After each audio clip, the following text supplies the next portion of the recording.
after a casual employee has been working for more than 12 months, they have a right to request to convert into a permanent employee if they've been working a regular pattern of work.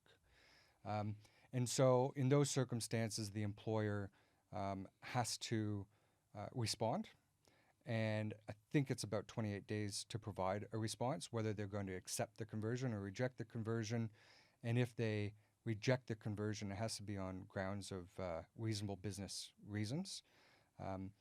And if not, they convert into a permanent employee. Now, we always recommend that every employer asks the casual to convert into a permanent employee once they've done 12 months. Because what happens is that a typical scenario is a casual employee has been working for 4 years, pretty regular hours of work, 20 hours a week, something like that. And then they get in an argument with their supervisor and they're sacked. Well, then the employer will say, well, they're casual, they don't have a right to an unfair dismissal claim.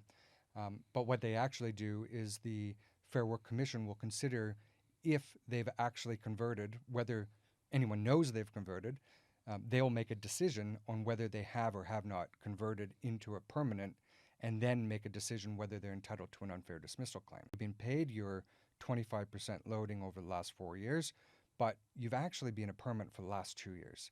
So not only am I going to allow the employer allow this unfair dismissal claim to continue on proceeding, I'm also going to make orders that requires the employer to back pay you for the last 2 years of not paying the annual leave, long service leave, public holiday pay, and essentially slam the employer for not paying all the statutory entitlements, even though the employee's been paid the 25% casual load. There's a potential for being doubled, for an opportunity for the casual to double dip.